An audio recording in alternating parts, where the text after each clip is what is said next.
Some people find this video because the algorithm pushes it. Others are pulled here by something older than the word algorithm. If you are still listening, it is very likely you are not here by accident. What you are about to hear is not a mindset hack, not a productivity trick, not a cute story about ancient Egypt. It is a fragment of a method whispered about in temple corridors, engraved between the lines of myths, hiding in the way statues look back at you with eyes of stone. They called it, in one fragment of a lost papyrus, the gaze that strips the mask from the world. Tonight, we will call it Thoth's Silent Gaze method. The legend says this: in the time before history, when memory was carved in stone and sung in code, there was a chamber beneath the temple of Jehuti, the one the Greeks would later call Thoth, lord of writing, measurer of time, keeper of hidden records. In that chamber, there were no torches, no flames, no painted walls. There was only a chair, a polished slab of black stone, and a single symbol etched into the darkness at eye level. Initiates were brought there one by one. Not the curious, not the tourists of the spirit, only the ones whose lives had already begun to crack. They were told just 3 things. Do not speak. Do not look away. If you see something you think you understand, keep watching. Some lasted 3 breaths before panic rose. Some lasted 7, some 33.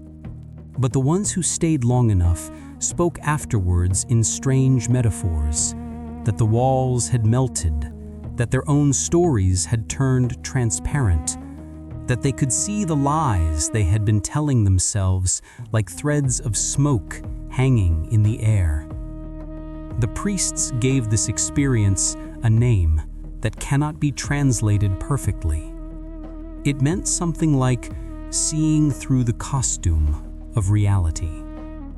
Tonight, you are not sitting in a stone chamber in ancient Chem. You are watching a glowing rectangle in your hand or on your desk.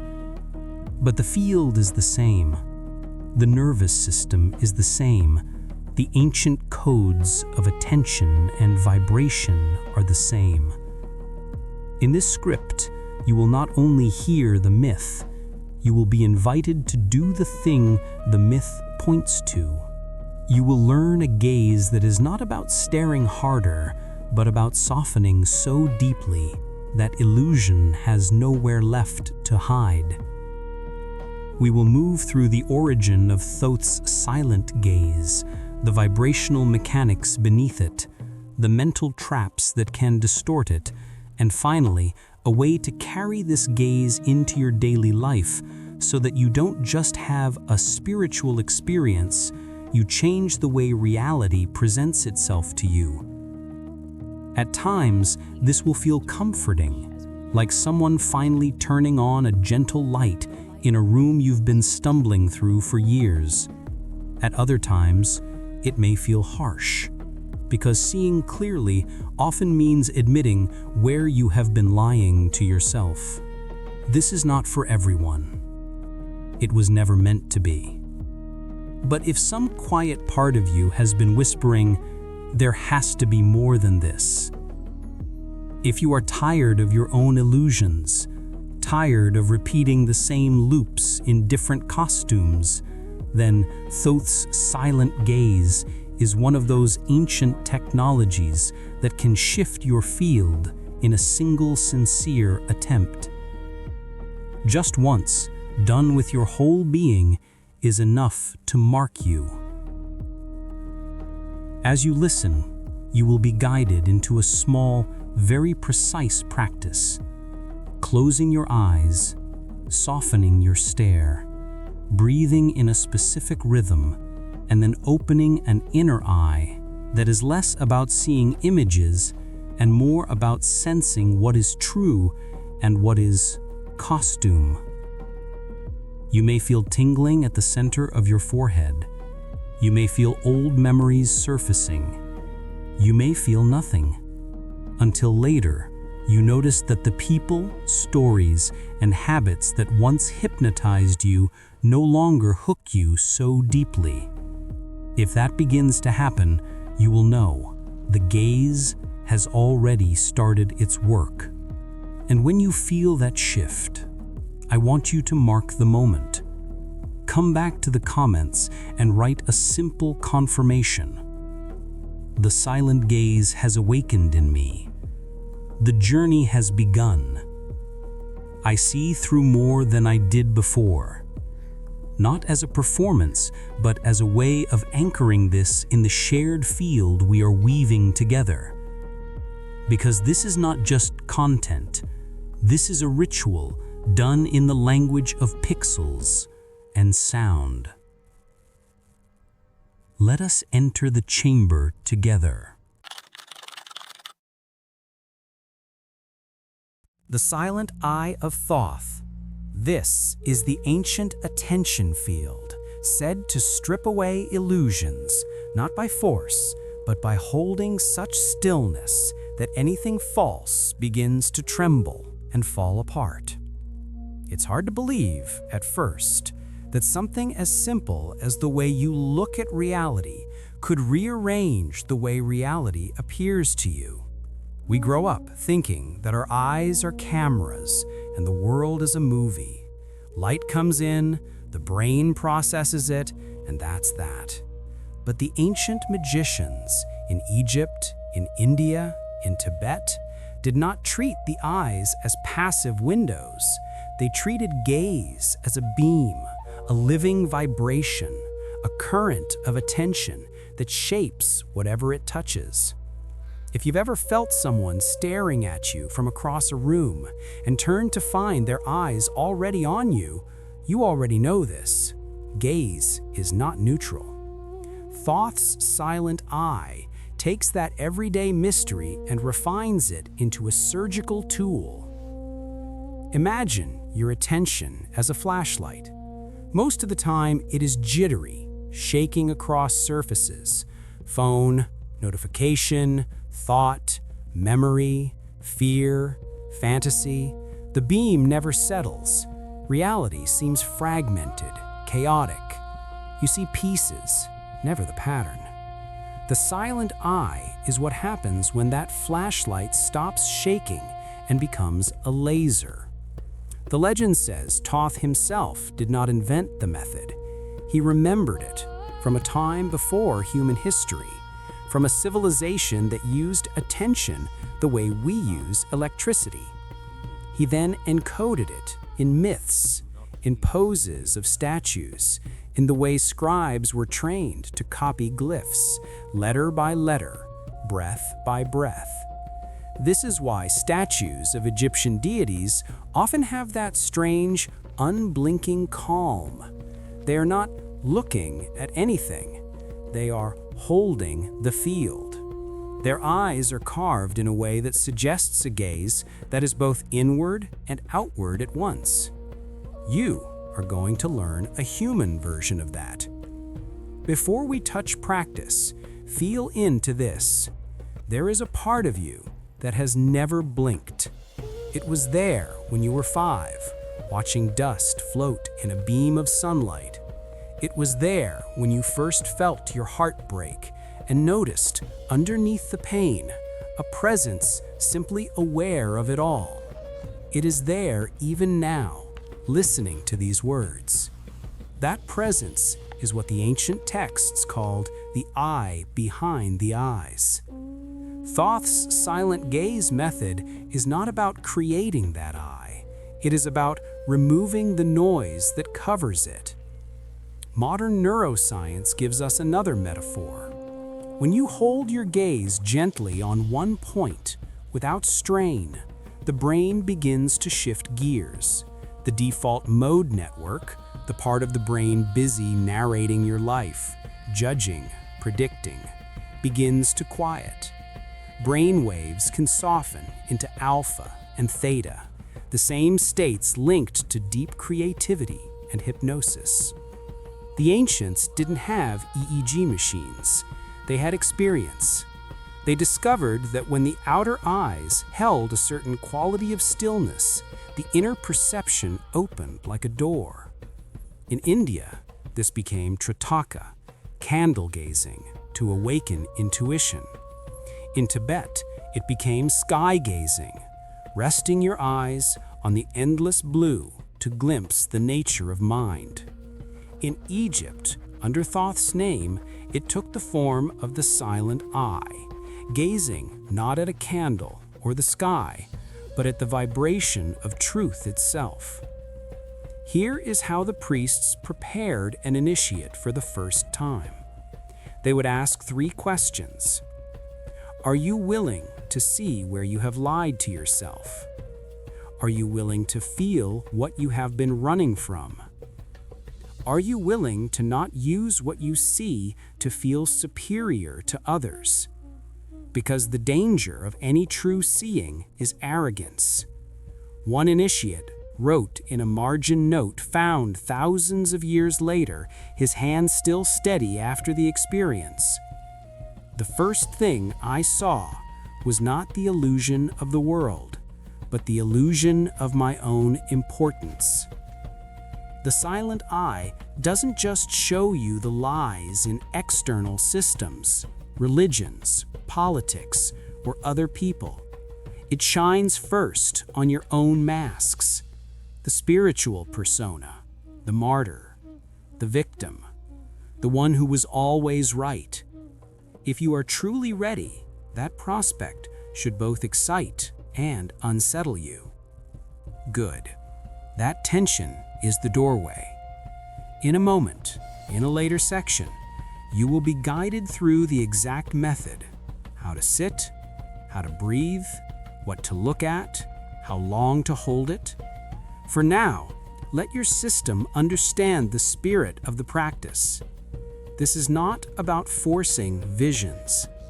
It is about becoming so quietly honest in your attention that anything untrue cannot maintain its shape. Illusion needs your participation to survive. It needs your drama, your story, your constant rehearsal. Thoth's silent eye withdraws that participation. It is like pulling electricity from a hologram projector. The image flickers and goes dark, not because it was bad, but because it was never solid to begin with. As you move deeper into this script, remember, you are not learning a trick. You are remembering a faculty. You are not becoming special. You are becoming real. And realness, in a world addicted to masks, is the most radical magic there is. The geometry of stillness. This is the vibrational alignment of body, breath, and gaze that opens the inner eye, much like tuning an instrument until a hidden harmonic suddenly rings out. Anyone who has ever stood in the cold stone chamber of an ancient temple knows that silence there is not empty. It has weight, texture. It feels like standing inside the pause between heartbeats of something enormous. The silent gaze method is about recreating that kind of silence inside your own nervous system. To do that, you don't need a pyramid. You need posture, breath, and gaze aligned in a very particular geometry. Imagine a musician tuning a string. The string is slack, the note is flat. Too tight, and the string snaps. The sound becomes harsh. Somewhere between slackness and strain, there is a point where the vibration sings. Your body is that string. If you're slumped, half distracted, phone buzzing, neck compressed, your field is slack. The gaze cannot hold. Visions don't come not because you are unworthy, but because the instrument is literally out of tune. If you're rigid, spiritual ego puffed up, jaw clenched, eyes straining to see something mystical, the string is too tight. The energy cannot flow. You are trying to force what only responds to invitation. The geometry of stillness lives between those extremes.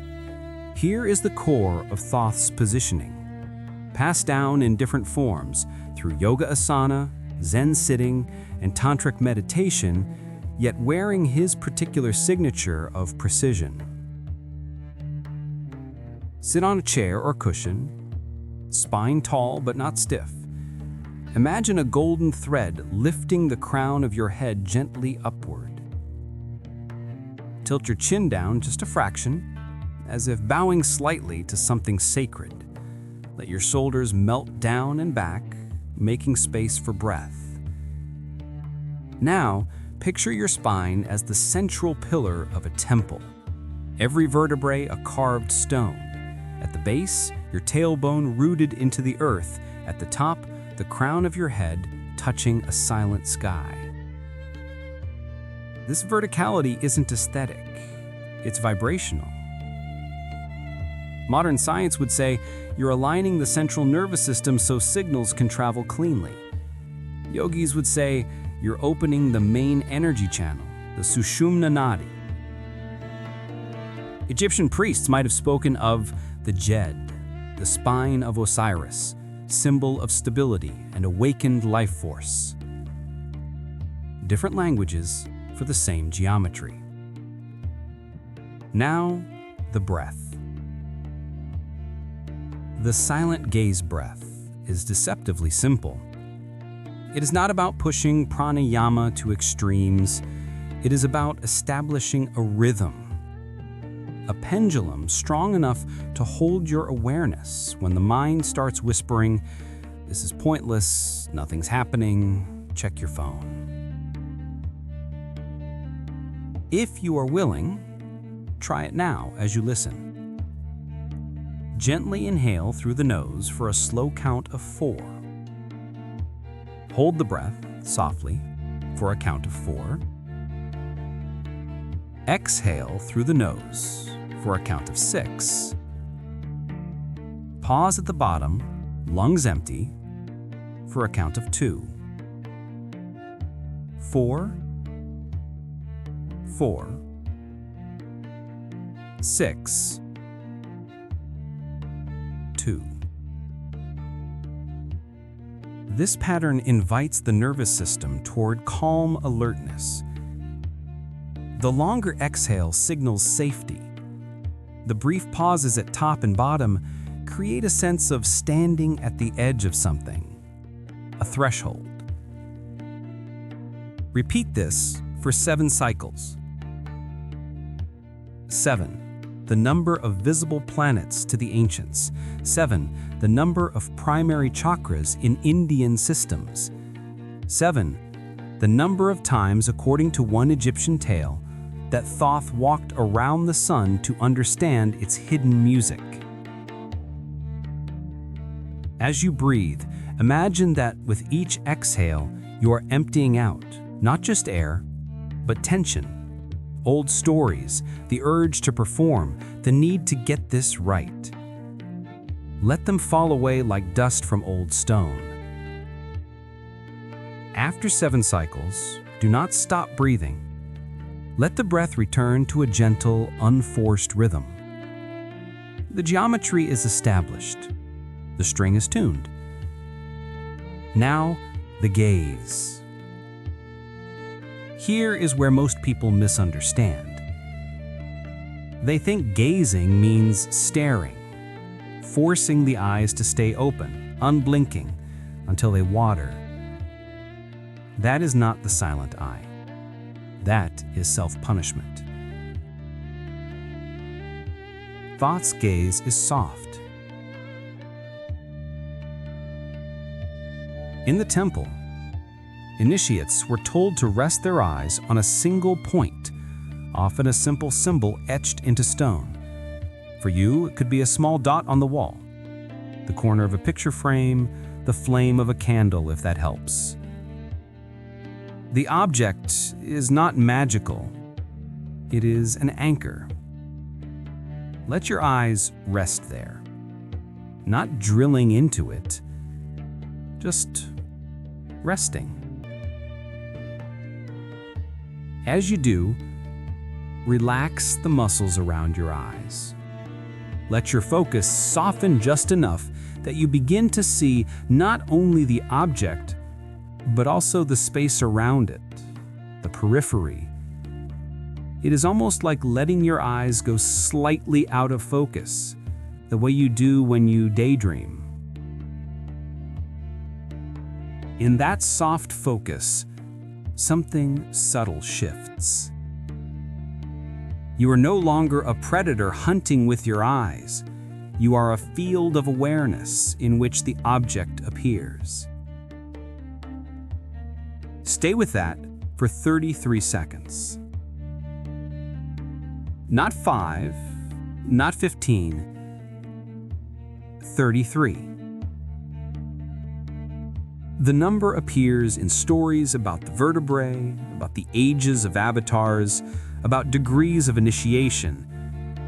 Whether those connections are literal or poetic is less important than this. 33 seconds is long enough to move your system out of ordinary flickering attention and into a slightly altered state. Thoughts will arise. They always do. One moment you are with the gaze, the next moment you are thinking about messages, about dinner, about that thing you said years ago you still regret. Do not fight the thoughts. Do not chase them away like flies. That only feeds them. Instead, imagine that the gaze itself is a magnet. Each time you notice you have been pulled away, simply let your attention slide back to the soft focus, to the silent point, the way a compass needle returns to north when you stop shaking it. The practice is not ruined. The practice is that return. Here is the secret nobody tells beginners. What changes your life is rarely the big mystical vision. It is the thousands of small returns. Still, the silent gaze promises something unique. If you keep the geometry, spine tall, breath rhythmic, gaze soft, there will come a moment, sometimes in the first session, sometimes after many, when the object seems to shimmer. The edges blur. The space between you and it feels thinner, almost as if you are looking at something on the brink of becoming transparent. You might feel the skin on your face tingle. You might feel a gentle pressure at the center of your forehead, as if a fingertip of cool light is touching you there. You might feel a wave of emotion arise for no obvious reason: grief, joy, or a strangely sweet sadness. These are not side effects. They are signs. Signs that the outer eyes are beginning to hand the work over to the inner one. Just once, held sincerely, is enough to mark you. Even if you never repeat it, some part of your field has now recorded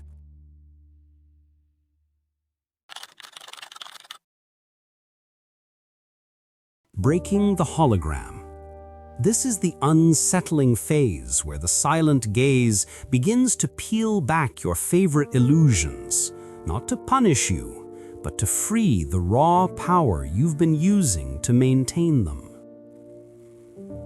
Tell you to repeat some fancy mantra 1,000 times and promise you a new car, a soulmate, and a perfect life? Sorry, the ancient magicians would laugh in your face. They knew that true techniques don't seduce you with prizes. They challenge you with clarity. The silent gaze is not here to turn you into a better performer inside the same old hologram.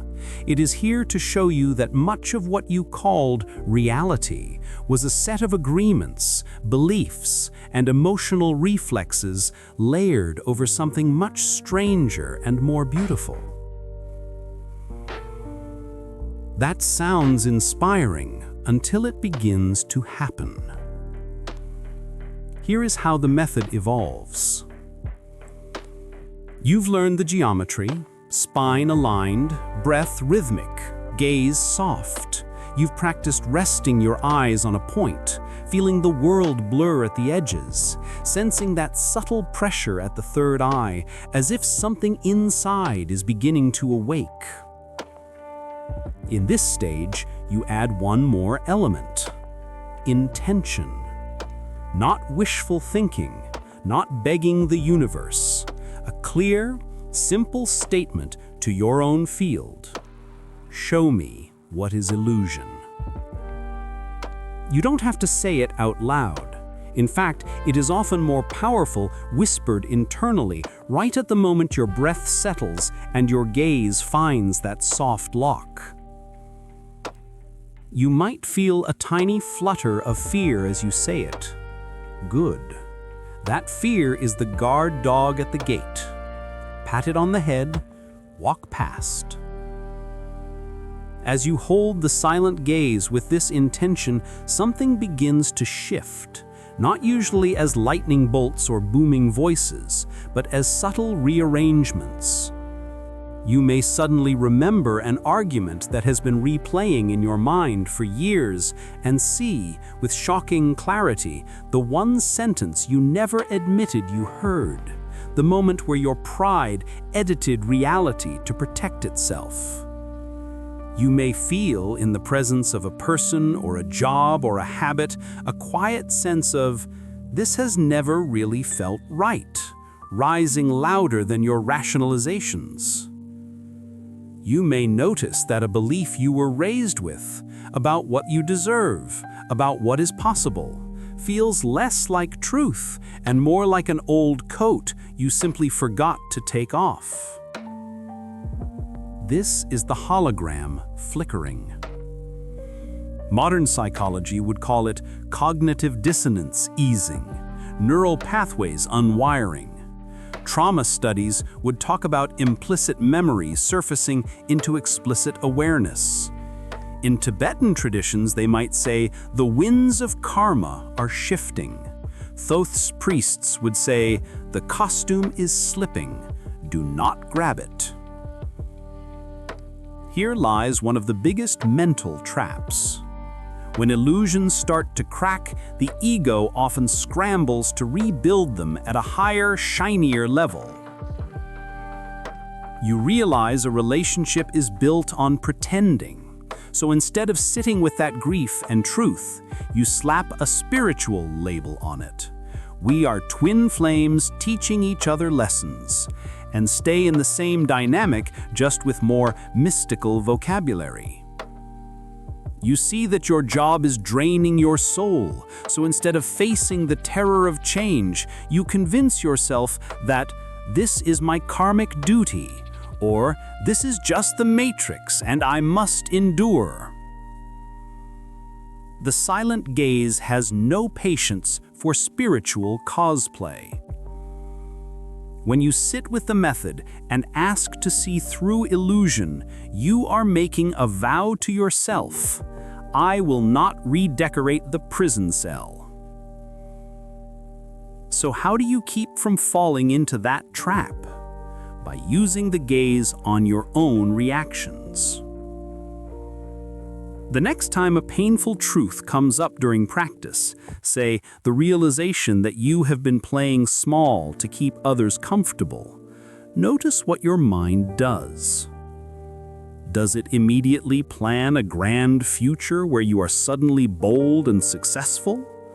Does it immediately blame your parents, your ex, society? Does it numb out, reaching for distractions? Instead of following any of those, bring the silent gaze on the reaction itself. Feel the breath, soft focus, spine aligned, then look with that inner eye at the urge to escape. Not judging it, not pushing it away, just watching the way you watched the dot on the wall. Something extraordinary happens when you do this. Reactions that seemed like solid walls begin to reveal themselves as waves. They rise, crest, fall. If you don't feed them with story, they pass.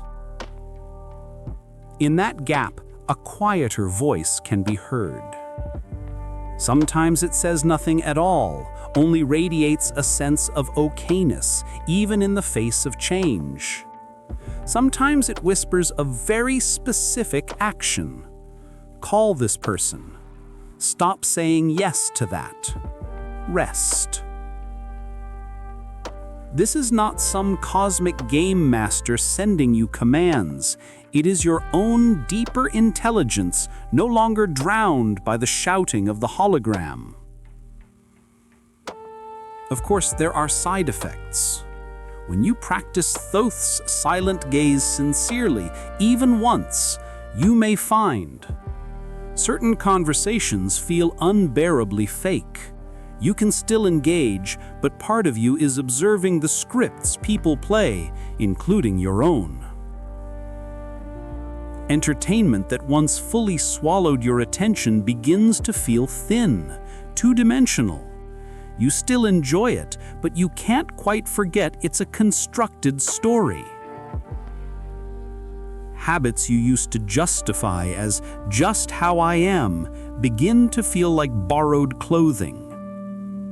This can be disorienting. You might worry, am I losing my ability to enjoy life? You are not losing enjoyment. You are losing numbing. There is a difference.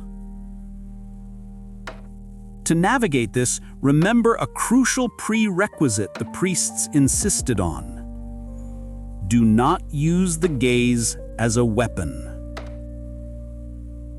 Once you start to see through illusions, the temptation to judge others skyrockets. You might look at family, friends, society, and feel superior.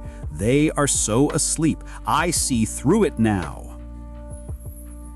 That superiority is itself an illusion, a thicker one than most. The true mark that the silent gaze is working is not that you walk around thinking everyone is trapped in Maya and you are not. It is that you can see the masks and still feel compassion for the faces beneath them, including your own. If you practice this even once, sincerely, it can shift the trajectory of your life. You may not move to a new country. You may not leave your job tomorrow, but the quality of your choices will change.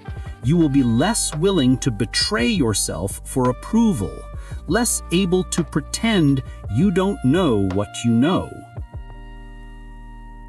That is how destinies bend, not usually by lightning, but by 1,000 micro decisions made from a slightly cleaner seeing. Take a breath in. Feel your spine. Imagine that calm, soft gaze opening just a little wider inside your skull. If part of you is unsettled, if part of you is excited, congratulations, the hologram has felt the crack. Walking with the gaze This is the integration of Thoth's silent gaze into daily life, turning every glance, every breath into a small act of destiny editing. That night, I practiced the gaze and went to sleep thinking nothing special had happened. No visions, no gods stepping out of the wall. Just breath, soft focus, and a strange ache behind the forehead. But the next morning, the world looked different. The hallway I'd walked 1,000 times seemed too narrow for the life I wanted. The conversation I'd been rehearsing with someone I dreaded seeing suddenly felt unnecessary. The urge to prove myself had thinned. At a red light, watching strangers cross the street, I could sense, like faint colors, the stories wrapped around each of them, and underneath something bare and shining. It was as if reality had lost one layer of makeup. This is what it means to walk with the gaze. You do not stay on the cushion, locked in a chamber of stone. You carry that inner stillness into the messy, noisy world, not to escape it, but to participate more honestly. Here is a simple way to begin integrating. Choose 3 moments in your day to practice a mini version of the silent gaze. 1 when you wake. 1 in the middle of your busiest period. 1 just before sleep. In each moment, you don't need the full ritual. You just need 33 seconds of geometry. Upon waking, before touching your phone, sit up. Let your spine rise like a pillar emerging from the sea of sleep. 1 slow 4-4-6-2 breath. Then let your eyes rest softly on a single point in the room, a crack in the ceiling, a pattern in the curtain. As you gaze, ask quietly, what illusion am I most likely to serve today? Don't hunt for an answer. Let it come like a whisper. Maybe you notice, today I am tempted to pretend I'm fine when I'm not. Or today I might trade my time for approval instead of truth. Simply seeing that pattern in the morning weakens its spell. In the middle of your busiest period, perhaps in front of a screen, in a meeting, washing dishes, pause. Feel your feet. Notice your spine. Take 1 silent gaze breath, even with eyes open, staring not at a temple wall, but at whatever is in front of you. Then ask, what here is real and what is costume?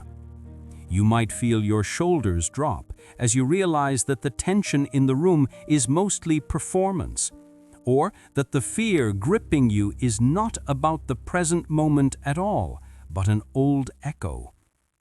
Before sleep, repeat once more. Lights low, breath soft, gaze resting on the shadows of your room. What did I see clearly today? Where did I choose illusion anyway? Not to judge yourself, but to recognize that this is a training, not a test.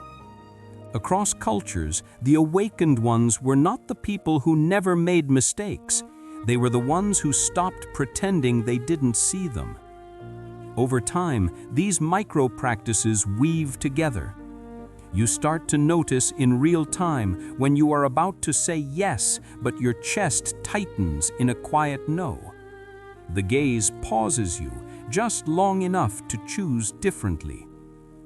You start to meet your own anxiety, not as a defect, but as a loyal guard dog that was taught to bark at everything. Under the silent gaze, it learns to rest its head on your lap. You start to experience other people's anger, manipulation, or charm, not as absolute truth, but as movements in their own hologram. You can respond with firmness without being pulled into their script. Modern science calls this metacognition, nervous system regulation, emotional intelligence. Ancient traditions called it seeing with the eye of spirit. Thoth's language for it was simple. walking in Ma'at, walking in alignment with truth.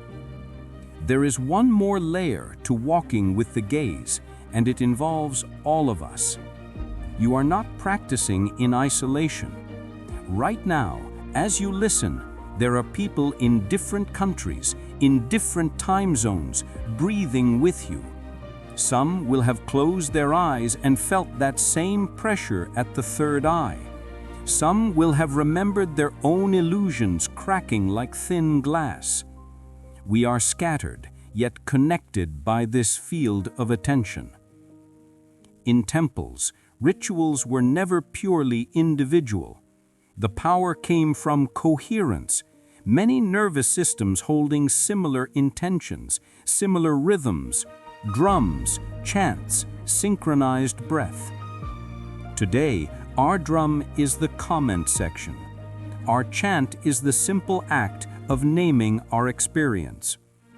When you are ready, not from hype, but from a genuine sense that something has stirred, I invite you to write a confirmation. I have activated the silent gaze. The journey has begun. I choose truth over costume, or your own words that carry that same vibration. This is not about feeding the algorithm, though yes, in the language of this era, that happens too. It is about anchoring. Every time someone writes such a confirmation, it is like placing a small stone on an invisible altar.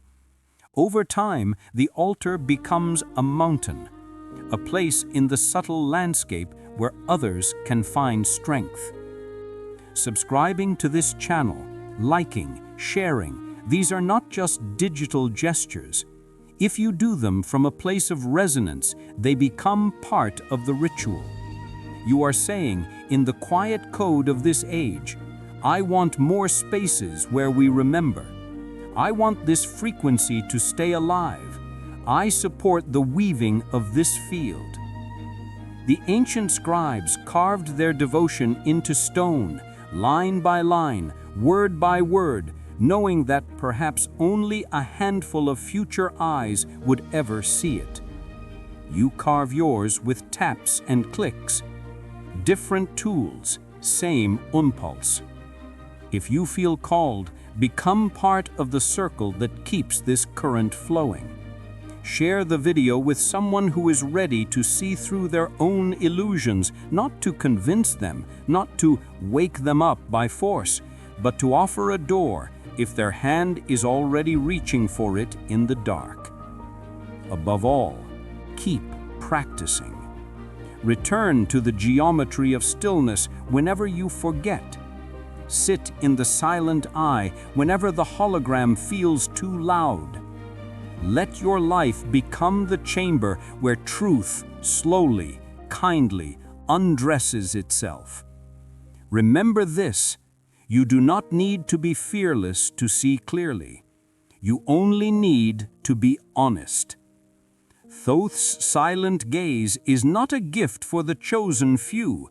It is a mirror for anyone willing to look without flinching. If you have felt even a small shift while listening, a softening, a remembering, a crack in the old story, honor it. Breathe. Look around you. Look through what you see. And when you are ready, join the chorus below. The silent gaze has awakened in me. The journey has begun. So that years from now, someone scrolling in their own darkness will open the comments, feel the field of all those voices, and realize, I am not the only one who sees differently. That realization alone can tilt a destiny. Walk gently, walk bravely, walk with the gaze.